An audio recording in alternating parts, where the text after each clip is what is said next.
가 나누고 있습니다. 오늘은 7번째 시간, 다음 주일까지 우리가 나누게 됩니다. 팔복은 8가지 복으로 이런 사람들이 복이 있다. 이런 마음을 가진 사람들이 복이 있다. 그 마음이 어떤 마음일까요?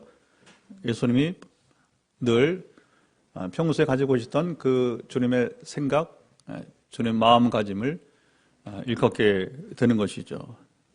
그래서 우리가 팔복을 생각하고 그 마음을 구하면 우리가 주님의 여러분 마음을 닮을 수 있는 것입니다. 이 마음으로 살아갑시다. 자, 첫 번째 복은 3절 말씀을 함께 선포하도록 하겠습니다. 3절 말씀, 심령이 가난한 자는 복이 있나니 천국이 그들의 것이미요. 자, 마음이 가난한 자가 바로 행복한 사람의 첫째 마음가짐이다. 가난은 아무리 힘써 일을 해도 일용할 양식을 얻을 수 없는 정도의 가난. 그러니까 우리가 힘써서 수고해도 우리 힘으로는 하나님의 나라에 들어갈 수 있다 없다? 없다는 것입니다. 가난은 우리가 아무리 힘써도 우리가 수고하고 이래도 여러분 한 남자가 가족을 먹일 수 없다면 얼마나 큰 여러분이 이제 고통이잖아요. 이제 그래서 이 말씀은 우리가 얼마나 비천에 처한 자들인지 알아야 한다는 말씀이고요. 천국은 이것을 아는 사람들의 것이라고 하는 것입니다. 자, 두 번째 복은 4절을 또 읽어봅시다. 4절, 애통하는 자는 복이 있나니 그들이 위로를 받을 것이며. 자, 나의 힘과 노력으로는 도무지 하나님 나라에 들어갈 수 없다는 좌절감을 맛본 사람, 그 다음 마음작용이 바로 일어나는데 그 마음이 바로 애통하는 마음이라고 하는 거예요. 저 애통은 감상적인 로맨틱한 그런 슬픔이 아니라고 했습니다. 그래서 심장을 꿰뚫는 그런 슬픔입니다. 자, 나 자신을 돌아보니 내가 얼마나 영적 가난뱅이에요. 내 자신이 너무 비참하니까 그런 나 자신을 바라볼 때에 심장을 꿰뚫는 슬픔, 가슴이 무너지고 창자가 끊어질 것 같은 그런 슬픔인 것입니다. 근데 하나님은 바로 이렇게 애통하는 자를 위로하십니다. 위로는 이런 자에 임하게 되는 거예요. 몸부림치고, 그렇죠? 안타까워하고. 자, 세 번째 복은 5절 함께 읽도록 하겠습니다. 온유한 자는 복이 있나니 그들이 땅을 기업으로 받을 것이며. 온유함은 온순함이 아니라고 했습니다. 그래서 온유는 올바른 근거로 분노를 느끼고 적당한 대생하게 바른 방법으로 적절한 시간, 그리고 알맞는 시간 동안만큼만 화를 내는 사람, 화를 내지 말아야 할 사람이 화를 내지 않고 화를 낼 사람에게 화를 내는 사람, 이게 바로 온유한 사람이라고 하는 거죠. 그리고 자신에 대한 문제에 대해서는 화를 발하지 않지만 하나님과 다른 사람에 대한 일에 대해서는 이제 필요시에 화를 낸다는, 아무 때나 화를 발하는 게 아니라, 그렇다고 또 말하지 않는 게 온순함이 온유함도 아니고요. 자, 이런 사람들이 바로 땅을, 하나님의 기업, 나라를 얻게 될 것입니다. 자, 네 번째 복은 6절 같이 읽습니다. 시작. 의에 줄이고 목마른 자는 복이 있나니 그들이 배부를 것이며. 줄임은 단순히 요기를 채워야 하는 정도의 줄임. 배고픔이라. 요기 채우는 거야 뭐 라면 끓여 먹어도 될 거 아니야.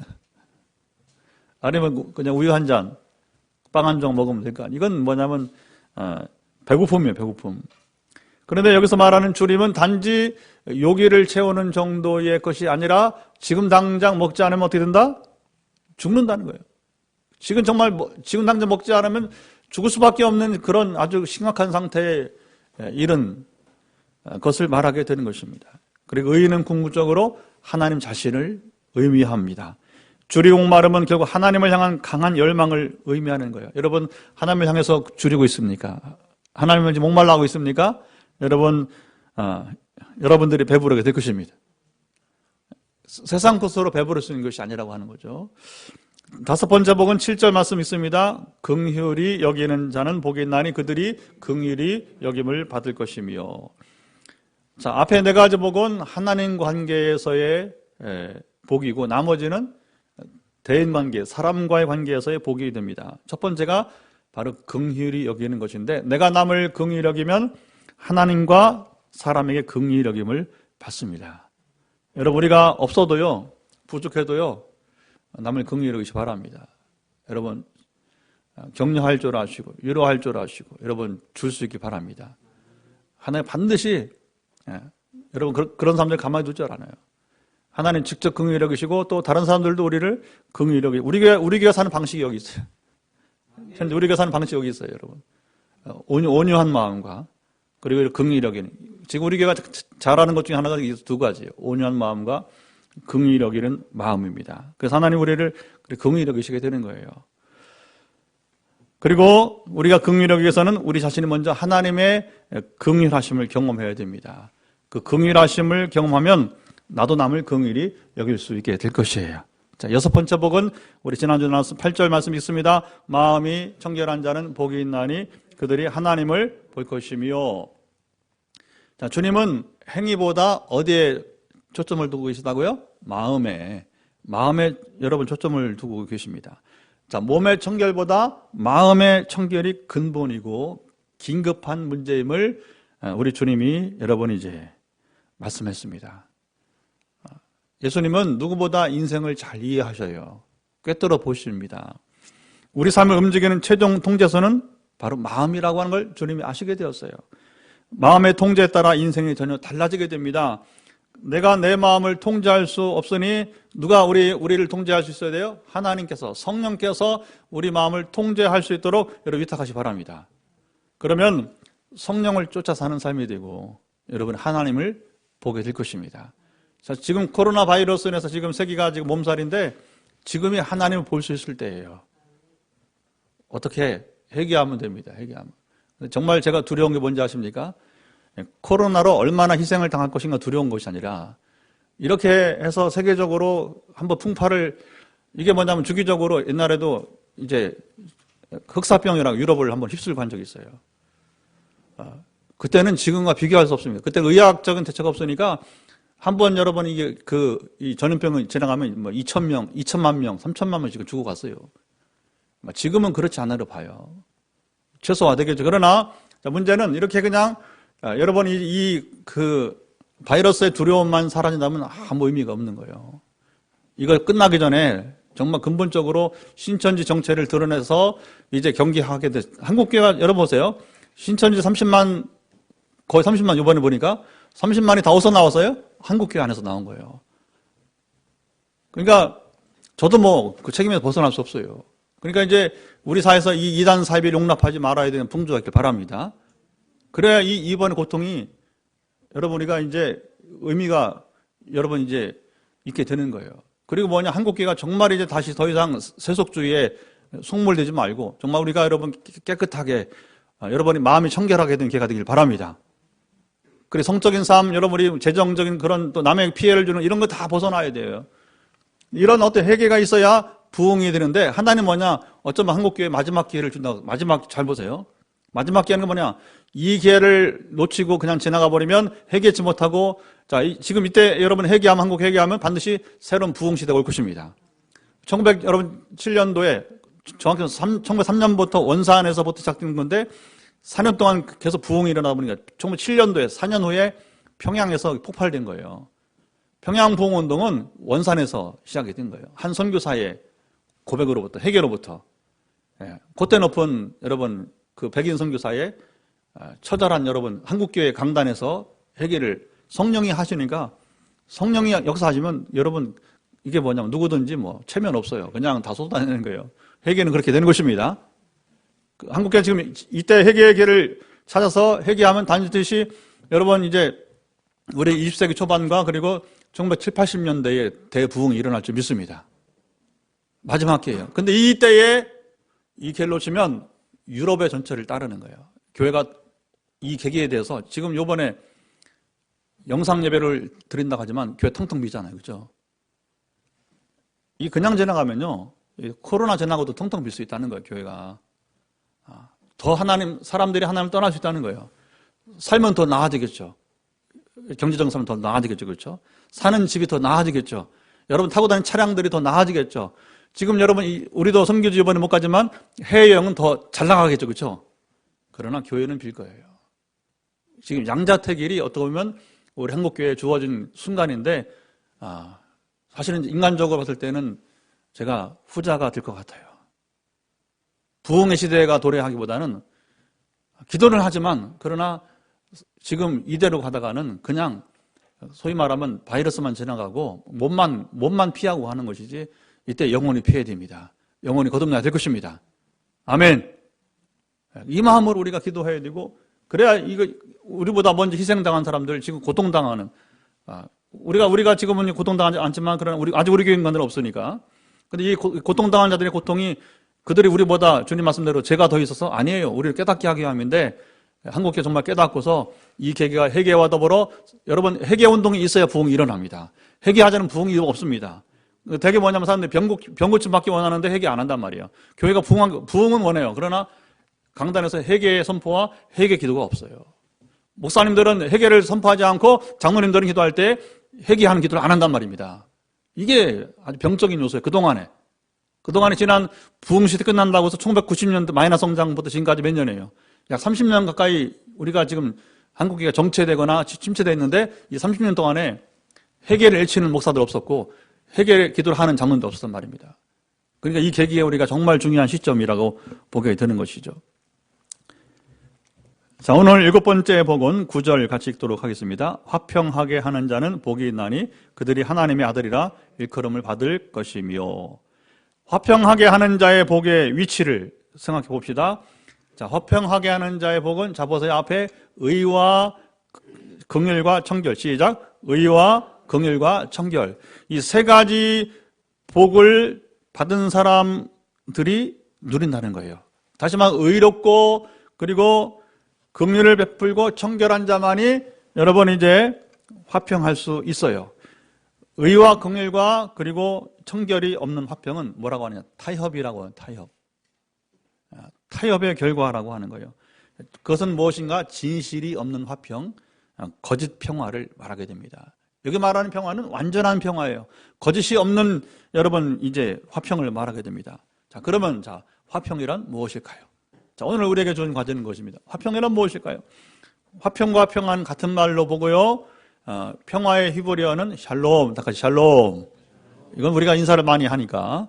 그리고 헬라어, 그리스어는 뭐냐면 에이레네, 다 같이 에이레네.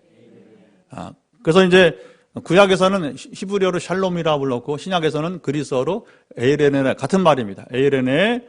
자, 평화하면 전쟁이나 고통이 없는 상태 정도로 이해를 합니다. 그런데 성경 본문의 의미는, 그러니까 헬라어의 이 의미는 그렇지 않아요. 이런 소극적인 의미가 아니에요.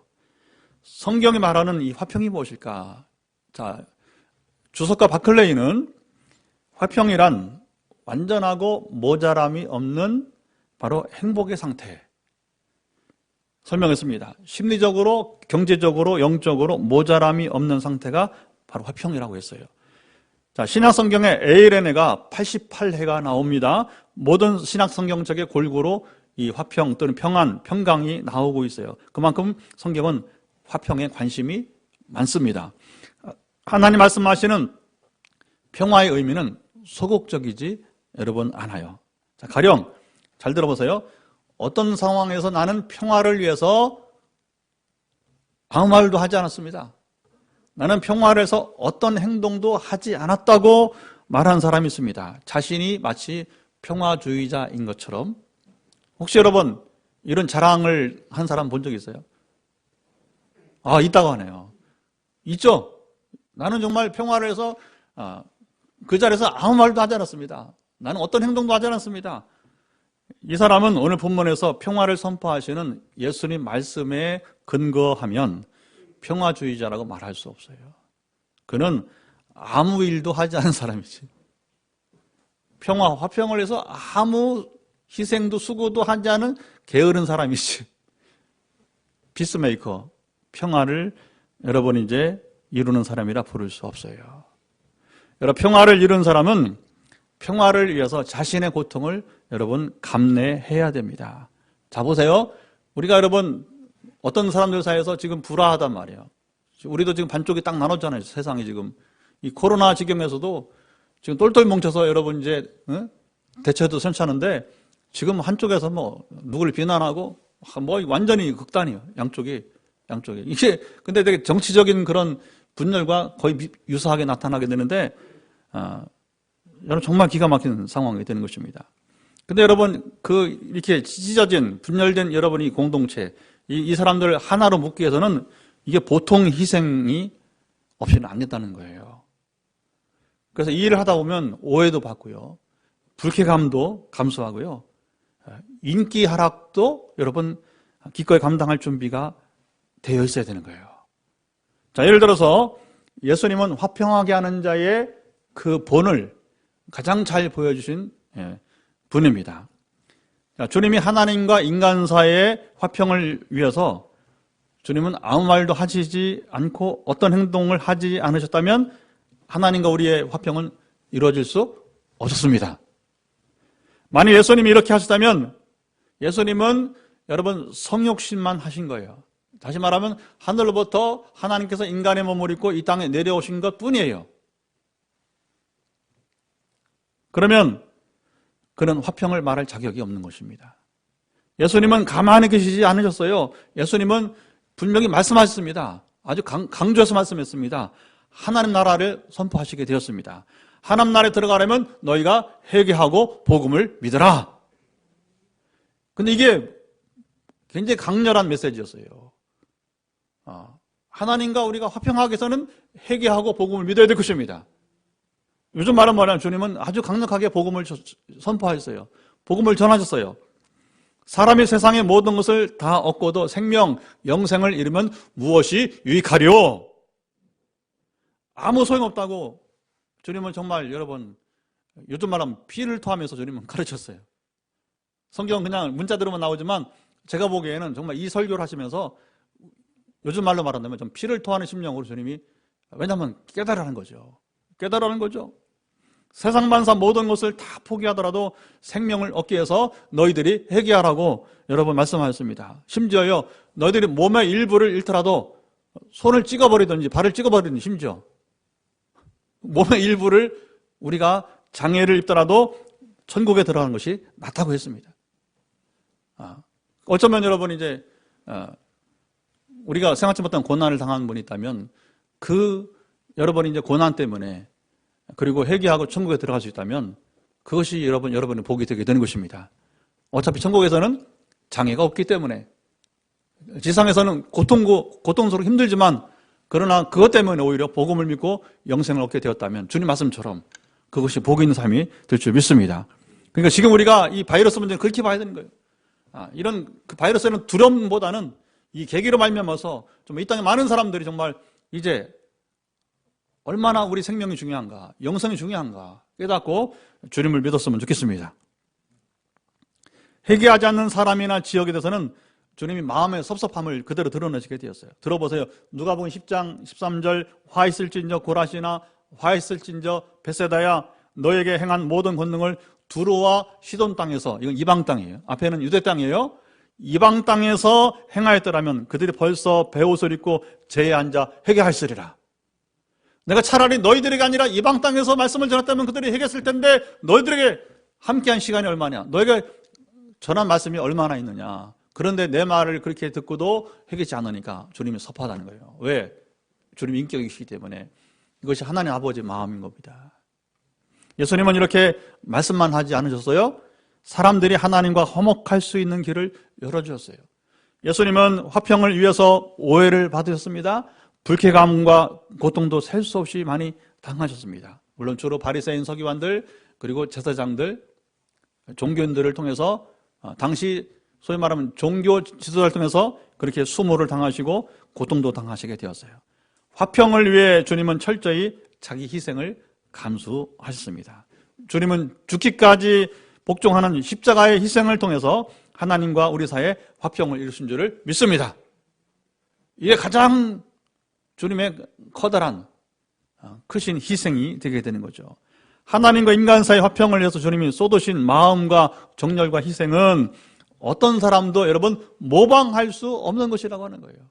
누가 과연 여러분 주님을 흉내낼 수 있겠어요?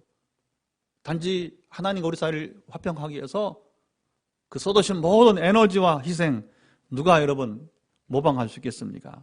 화평은 이런 수고와 땀과 희생을 통해서 얻어집니다. 화평을 말씀하시는 하나님은 화평의 근원이 되십니다. 고린도서 14장 33절 하나님은 무질서의 하나님이 아니시오 오직 화평의 하나님이시라. 오직 시작 오직 화평의 하나님이시라.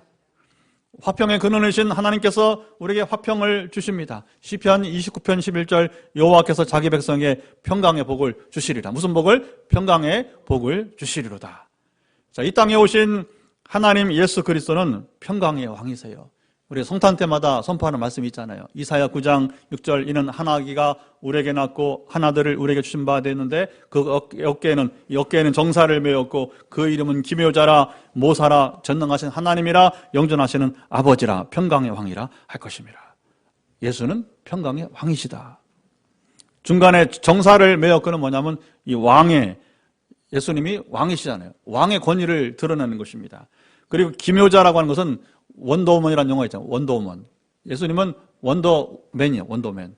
그게 기묘자라고 하는 거예요. 놀라우신 기적을 행하시는 분이고, 모사는 지혜자, 최고의 지혜자이시고, 그리고 영존하시는 아버지라는 것은 어떻게 아들이 아버지가 돼요? 삼위일체 하나님을 드러나게 되는 것이죠. 자, 평강의 왕이신 예수님이 탄생했을 때에 하늘에서 천군과 천사들이 여러분 목자들 앞에서 이렇게 노래하는 것이 나오죠. 누가복음 2장 14절 지극히 높은 곳에서는 뭐라고요? 하나님께 영광이요 땅에서는 기뻐하심을 입은 사람들 중에 평화로다. 예수님 우리를 위해 베푸신 화평의 역사를 사도 바울은 이렇게 표현했습니다. 에베소서 2장 14절 16절 성경 한번 펴보시기 바랍니다. 312페이지 신약성경 312페이지 펴시고 이건 같이 선포하도록 해봅시다. 에베소 우리 2장 14절로 16절을 함께 보도록 하겠습니다.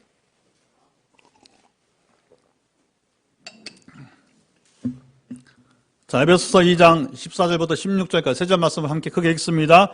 같이 그는 우리의 화평이신지라 둘로 하나를 만드사 중간에 막힌 담을 자기 육체로 오시고 법주문으로 된 계명의 율법을 폐하셨으니 이는 이 둘로 자기 안에서 한 세 사람을 지어 화평하게 하시고 또 십자가로 이 둘을 한 몸으로 하나님과 화목하게 하려 하심이라.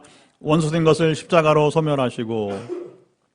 화평은 둘 사이에 막힌 담을 허무는 것이에요.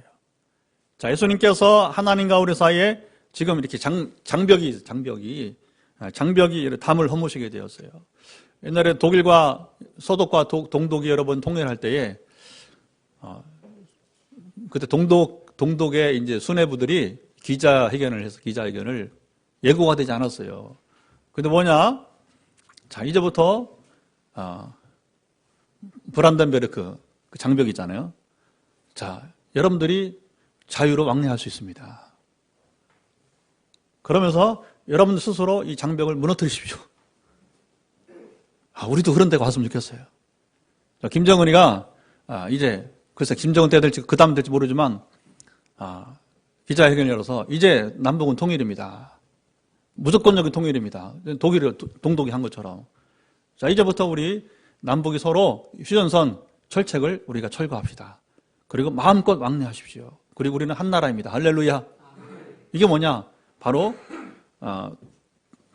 양자 사이에 막혀있는 담이 여러분 허무는 거예요. 그때 기자들이 뭐냐면 이게 진짜냐는 거예요. 진짜냐는 거예요. 그리고 그 즉시로 이것이 여러분 뉴스가 나가면서 사람들이 뭐냐면 그 베를린 장벽에 모이게 된 거예요. 그리고 정말 여러분이 밧줄을 묶어서 인간띠를 대어서 뭐냐면 그 장벽을 허무는 영상 보신 적 있어요? 저는요 정말 그거 봤을 때 너무 부러워서. 우리는 장벽이 아니라 철책이니까 남북이 허무는 거야, 이거, 뭐야, 이거. 있잖아요, 그쵸?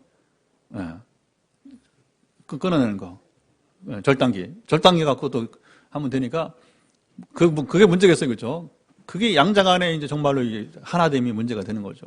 이게 화평이에요, 화평. 십자가로 하나님과 인간을 한 몸 되게 하셨어요. 하나님과 우리 사이를 화목하게 하신 예수님은 우리도 세상에서 화목하게 하는 직분을 주셨습니다. 고린도서 5장 18절 모든 것이 하나님께로서 났으며 그가 그리스도로 말미암아 우리를 자기와 화목하게 하시고 또 우리에게 화목하게 하는 직분을 주셨으니 그리스도인은 화목하게 하는 일에 앞장서야 할 것입니다. 우리는 어느 자리 가서 여러분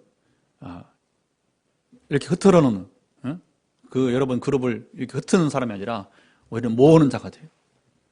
우리는 여러분 화평하는 자가 돼야 할 것입니다. 화평은 관계의 회복이에요. 구체적으로 우리가 감당해야 될 화평의 직분은 무엇일까요? 누구와 누구 사이 관계를 회복시켜야 됩니까? 첫째, 우리는 우리 자신이 먼저 하나님과 화평해야 됩니다. 하나님의 긍휼을 받은 사람만이 다른 사람에게 긍휼을 베풀 수 있듯이 하나님과 화평한 자만이, 그렇죠? 위로 하나님과 다른 사람과 양자 사이에 다시 우리 주님이 하신 것처럼 하나님과 다른 사람들과 더불어 화평하게 하는 사역을 감당할 수 있을 거예요. 에베소 6장 15절 평안의 복음이 준비한 것으로 신을 신어야 해요. 이 평안은 하나님께서 우리에게 주시는 선물이 되는 것입니다. 우리 스스로 화평할 수 없어요. 여러분, 구원도 선물, 믿음도 선물, 화목하게 하는 것도, 특히 하나님과 우리 자신과 화목하는 것도 하나님의 선물이 되는 거예요. 정말 선물하는 것이 없어요. 선물하는 것이 없는 것입니다. 요한복음 14장 27절 평안을 너희에게 끼치노니 곧 나의 평안을 너희에게 주노라. 내가 너희에게 주는 것은 세상이 주는 것과 같지 아니하리라. 너희는 마음에 근심도 말고 두려워하지도 말라. 자, 둘째, 우리는 예수님을 모르는 사람들이 하나님과 화목하도록 우리는 도와야 합니다. 우리도 주님을 알기 전에는 하나님과 화평하지 못했잖아요. 최근에 우리가 몇 년 동안 여러분 우리 교회 오면서 여러분들이 지금 이 자리도 하나님과 화목하게 된 사람들이 늘어나고 있어요. 앞으로 더 늘어나길 바랍니다. 주님을 알게 되고 많은 믿은 후에 우리가 얻은 평안은 참으로 놀라운 것이에요. 세상 누구도 줄 수 없고 세상이 알 수도 없는 평안함이 우리 가운데 여러분 있습니다. 찬양 가운데 평안을 너에게 주노라. 세상이 줄 수 없는, 세상이 알 수도 없는 평안. 양쪽에 사람들 서로 손을 들어서 평안을 내게 주노라. 다시 한번 해볼까요? 평안을 너에게 주노라. 세상이 줄 수 없는, 세상이 줄 수 없는, 세상이 알 수도 없는, 세상이 알 수도 없는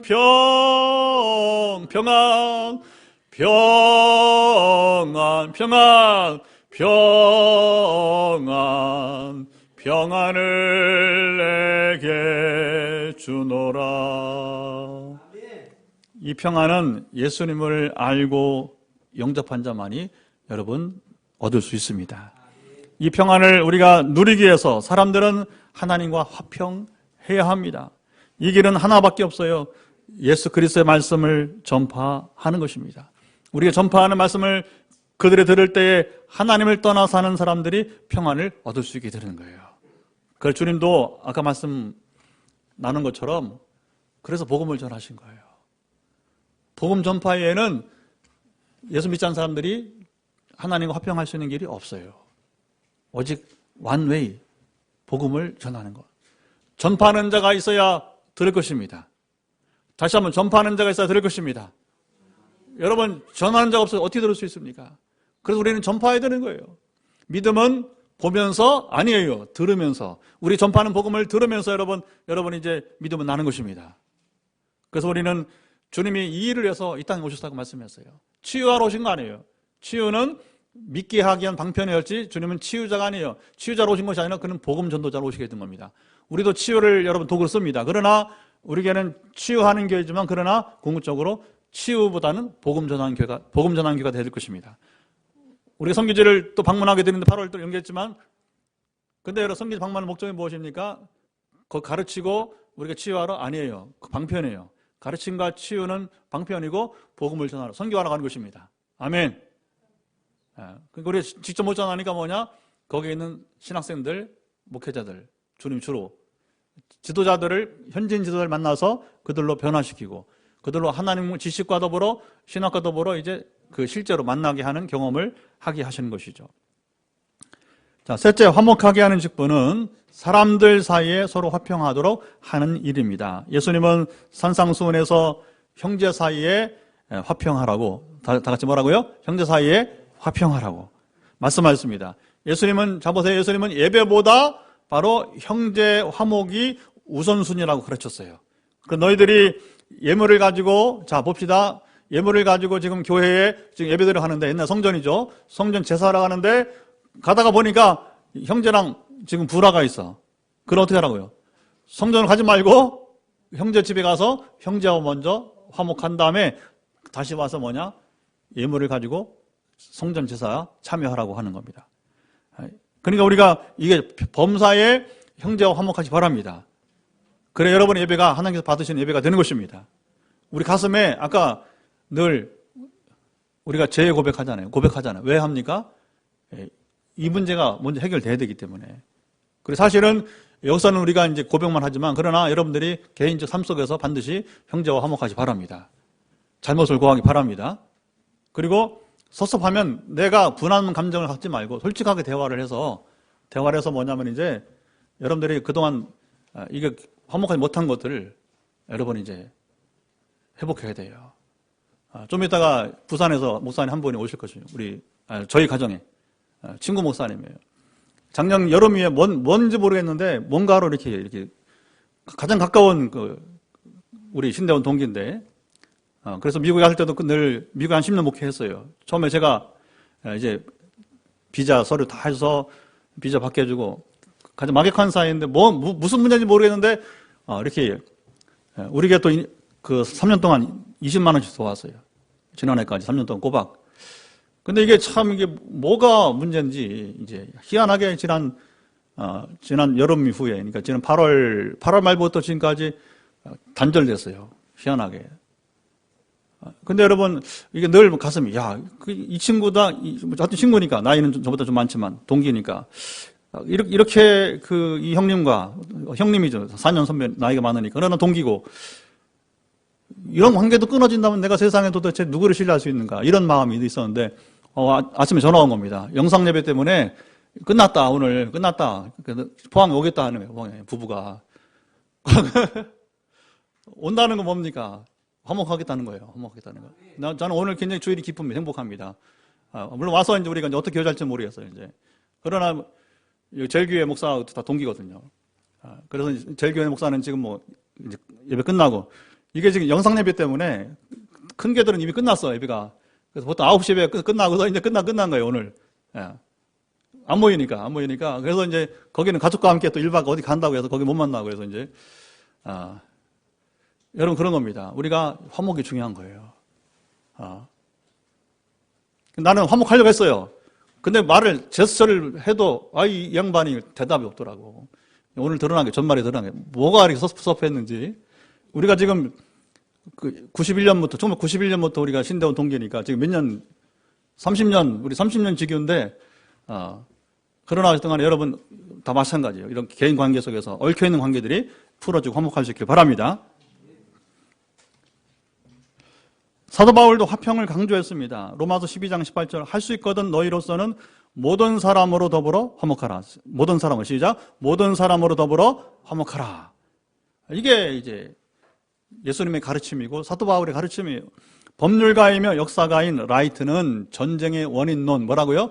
좀 어려운 말. 전쟁의 원인론에서 이 세상에는 평화가 없다. 증거로 1480년부터 1941년까지가 몇 년은 460년인데 이 460년, 500년 거의 되는 기간 동안에 평화의 때는 전쟁이 없는 평화의 때는 단지 3년밖에 되지 않았다는 겁니다. 그러니까 이 역사가 이 법률가의 최종 결론이 뭐냐? 이 땅에는 평화가 없다는 얘기예요. 최근은 신종 코로나 바이러스 중국 사람들은 기분 나빠하지만 할 수 없습니다.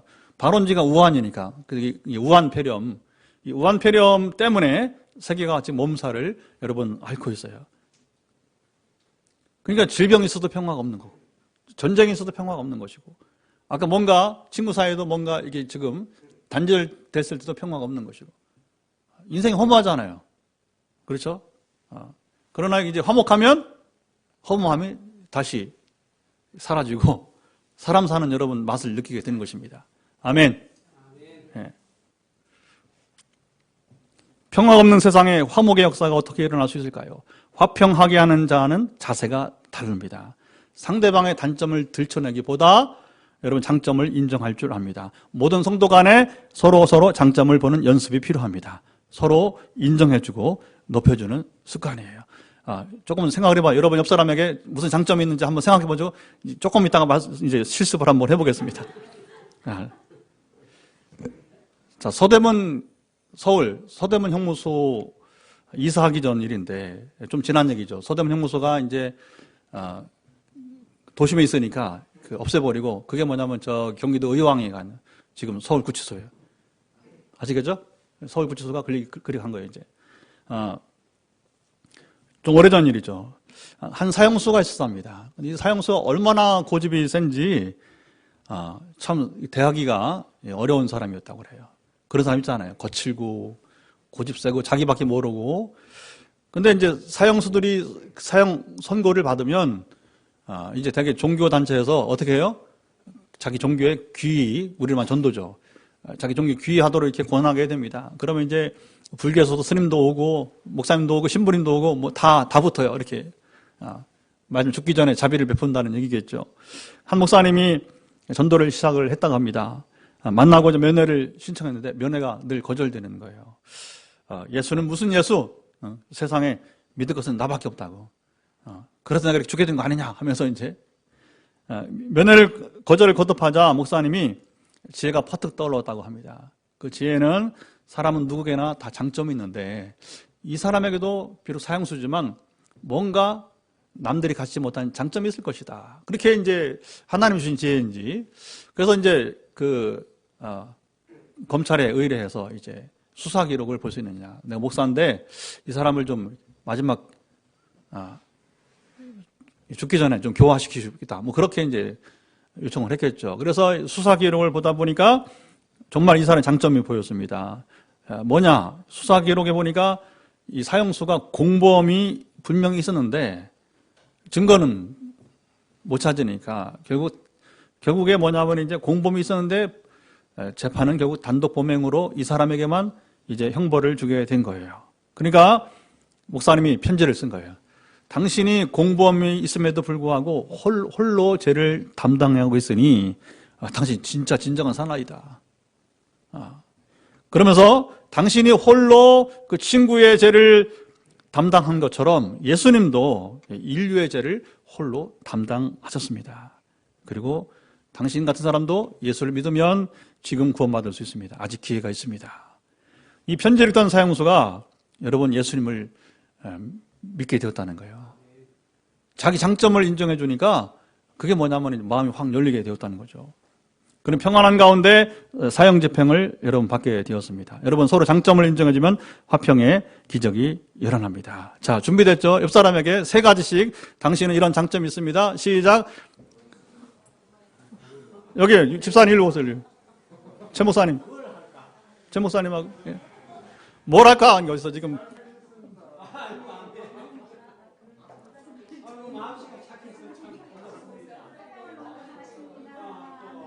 채연이는 정말 신뢰할 만한 우리 자매야. 채연이 예쁘기도 하고, 채연이 성실하고,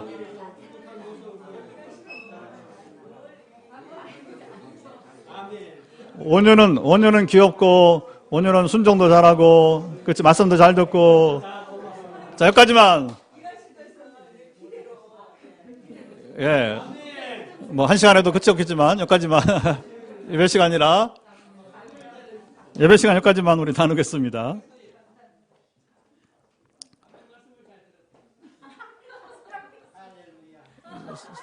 자, 화평하게 하는 자에게 주시는 복이 무엇이라고 말씀합니까? 거기 다시 한번 읽어봅시다. 화평하게 하는 자, 시작. 화평하게 하는 자는 복이 있나니 그들이 하나님의 아들이라 일컬음을 받을 것이며.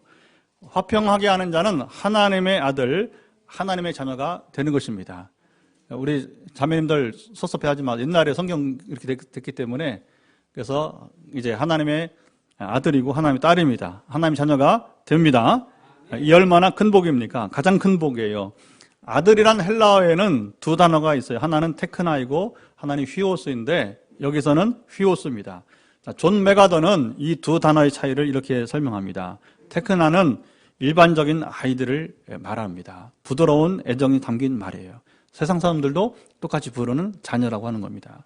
근데 휴오스는 존엄과 그리고 영예와 신분을 가진 자녀를 말하게 되는 거예요.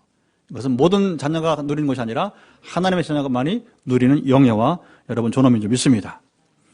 자녀를 둔 부모는 집을 포기할 수 있어도 자녀는 포기하지 못합니다. 집을 팔아서라도 재산을 정리해서라도 자녀의 병을 고치려고 해요. 여러분 마찬가지입니다. 하나님의 자녀인 우리 생명은 그래서 예수님 말씀하신 천하보다 존귀하다는 것입니다. 아멘. 온 우주보다도 중요합니다. 여러분 우주는 하나님이 말씀만 하시면 다시 만들 수 있지만 우리 생명은 다시 만들 수 없는 하나밖에 없는 것입니다. 여러분 이 지구는 지금 굉장히 더 안 좋아져요. 사실은 여러분 지금 지구가 안 좋아진 건 별 문제 없어요. 왜? 새하늘과 새 땅이 앞으로 도래할 것이기 때문에. 그 신천지요. 이 좋은 말을 이놈들이 그냥 다 흐려버렸는데 새하늘 새 땅이란 말입니다. 우리 장차 이루어질. 그러니까 그리고 이 지구는 여러분 우주 가장 작은 땅이란 말이에요. 작은 곳이란 말입니다. 하나님 우리를 장차 영원히 살게 할 그 우주는 지금 본 우주처럼 광대한 거예요. 아멘. 근데 여러분 최근에 나사에서 외계인 얘기는 많이 나오는데 정말 확실하게 외계인이 있다 드러낼 자료가 있어요, 없어요? 없잖아요. 그래서 이제 여러 가지 이제 의문이 있는데 최근에 정보에 하면 어떻게 이것을 해결해야 되느냐 했을 때에 한 가지 말씀, 시간 없으니까 한 가지 말씀드릴 텐데 뭐냐면 그것이 하나님 창조 원리라고 하는 거예요. 외계인은 지구에 살 수 없다는 겁니다. 마치 우리가 달에 가면 살 수 있어요? 못 살잖아요. 화성에 못 살잖아요. 그렇죠? 근데 화성에 살 수 있는 그 환경을 만들려고 지금 우리가 인위적으로 하는 것이지 그러니까 우리는 이 땅에 살 수밖에 없는 거예요. 외계인은 이 땅에 못 사는 거예요. 장차 우리가 여러분 새하늘 새 땅이 되면 어떻게 되는 것입니까? 우리가 영원히 살 곳은 광대하기 때문에 거기에 살 수 있는 우리의 여러분 이제 모양이 될 것입니다. 그래서 하는 날은 먹고 마신 곳이 아니라고 했잖아요. 그러니까 염려하지 마세요. 염려하지 마세요. 우리 살 곳은 여러분 정말 무궁합니다. 할렐루야. 예. 그러니까 우리는 하나님은 그렇게 우리를 여러분 존귀하게 여기는 거예요. 천하보다 존귀하게, 우주보다 존귀하게 여기는 바로 김채은이고, 또 아버지, 또 김찬 집사님이고, 또 친구인 우리 송영훈 집사님이고, 다 이렇게 하나하나가 존귀한 존재가 되는, 여러분 우주보다도 여러분 더 중요한 존귀한 하나님 보시기에 그런 귀한 가치가 있는 존재가 되는 것입니다. 이 복은 화평한 자에게만 임합니다. 이런 하나님 자녀의 축복은 화평한 자에게만 임하는 거예요. 이 복을 다 받고 누릴 수 있기를 주님 말씀 간절히 축원합니다. 우리 다 같이 일어나서 찬양하면서